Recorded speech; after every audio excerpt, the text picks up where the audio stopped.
देखिए, अच्छा व्यवहार और खराब व्यवहार करने वाले को लेकर जो है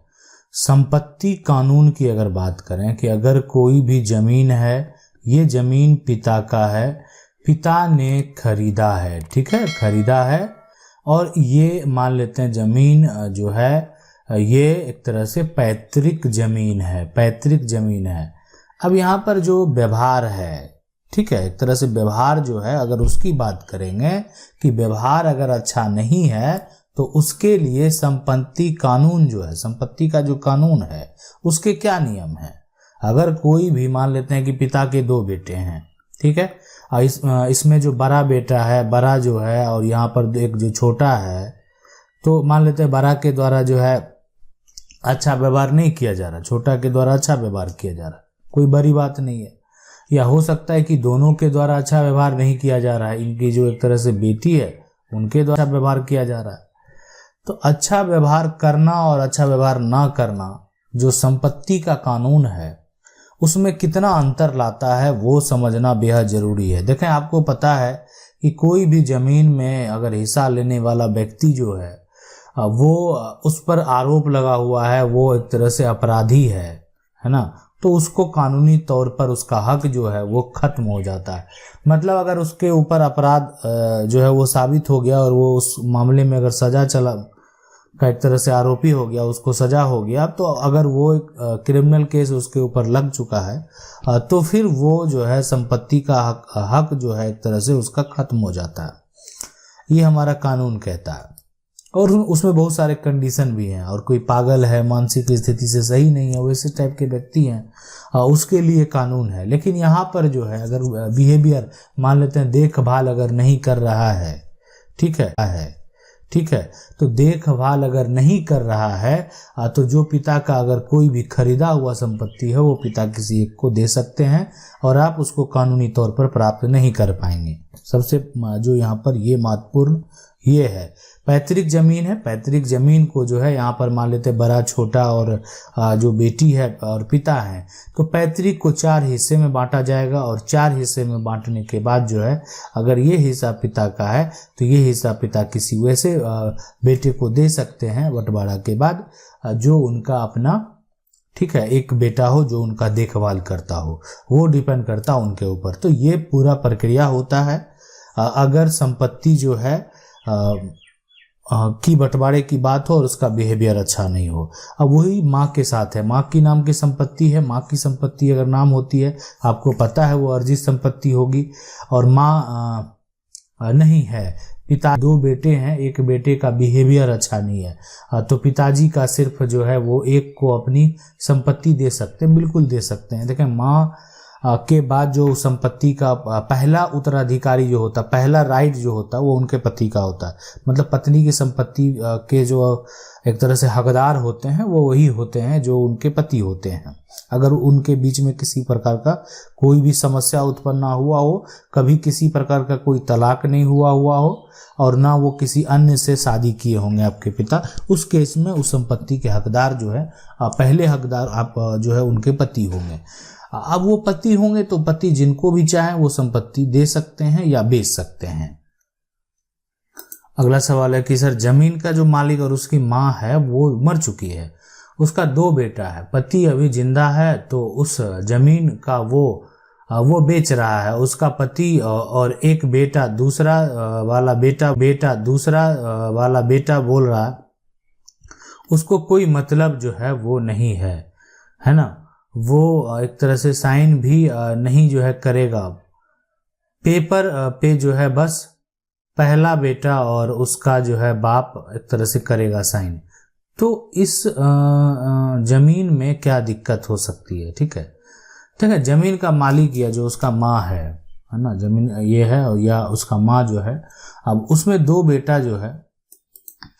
देखिए उस जमीन को अगर आपको लिखवाना है तो पहला, अगर एक तरह से पहला जो बेटा है अगर वो उससे सपोर्ट करवा लें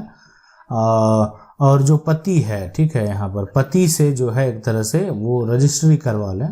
तो ये बिल्कुल सही है। अब दूसरा बेटा जो सपोर्ट कर रहा नहीं कर रहा उससे कोई लेना देना है नहीं, और उनकी पत्नी की संपत्ति है, पत्नी नहीं है, पति वो संपत्ति बेचना चाहते हैं, संपत्ति जो है वो अर्जित संपत्ति तो किसी प्रकार होगा, ऐसा जो है वो कर सकते हैं। अगला सवाल है कि सर मेरे पापा जी ने जमीन खरीदी जिससे लिए हैं वो 3 भाई है, जिसमें बड़ा भाई 5 डिसमिल लिख दिया, टोटल 11 डिसमिल है। अब जो है मेरे पापा जी यहाँ पर जो कि रोड साइड में 5 डिसमिल उसका दाखिल खारिज नहीं हो रहा है। देखें अब सीधी सी बात है कि अब ये एक तरह से ज़मीन जो है ये रोड अगर यहाँ पर साइड है, ठीक है, और इसमें ये टोटल 11 डिसमिल अगर ज़मीन है और 5 अगर एक ही इसमें है, कहने का मतलब इसको बेचने का जो हिस्सेदार है, जो हिस्सेदार है वो 3 है, ठीक है। अब 5 जो है एक अगर बेच देता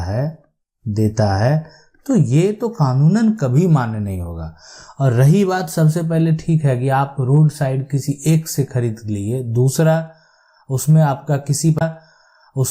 किसी प्रकार का कोई हद से आपने कब्जा कर लिया, लेकिन आपका वो कागज जो है वो कभी सही नहीं होगा, इसलिए कि एक तरह से जब तक आपका म्यूटेशन नहीं हो जाता तब तक वो मान नहीं होता। अगर म्यूटेशन हो भी जाता है और कल को वो 2 जो भाई है वो मामला को कोर्ट में अगर लेकर जाएगा तो आपका जो सेल डीड है वो कैंसिल तक हो सकता है। सवाल है सर 2 भाई हैं जिसमें बड़े भाई पर स्टे ऑर्डर यहाँ पर है ना, बड़े भाई पर स्टे ऑर्डर जो है ले रखा है, क्योंकि उपयुक्त बड़ा भाई जो है यहाँ पर लालच बस पूरी संपत्ति पर जो है कब्जा कर रहा था, पर कुछ समय के लिए बाहर गए थे। विपक्षी पार्टी जो है यहाँ पर उपरोक्त बड़े भाई ने छोटे भाई के बाहर होने के दौरान अपना ताला लगा दिया, जबकि उपयुक्त संपत्ति के बाबत छोटे भाई ने उस पर स्टे ऑर्डर ले रखा है। उस बड़े भाई ने स्टे ऑर्डर का उल्लंघन किया है। अब जो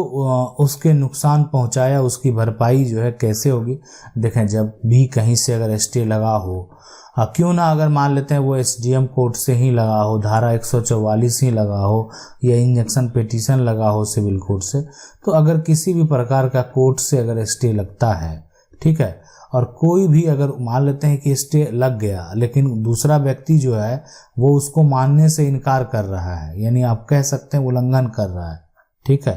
तो मानने से जो है यहाँ पर इनकार कर दिया और फिर भी उस कार्य को करता गया, तो आप उसका एक सबूत जुटा लें, ठीक है, आप उसका एक वीडियो क्लिप तैयार कर लें ताकि उसके ऊपर एक्शन लिया जा सके। और हो सकता है कि इस प्रकार आप एक्शन लेंगे तो उसको जेल भी हो सकता है, ठीक है,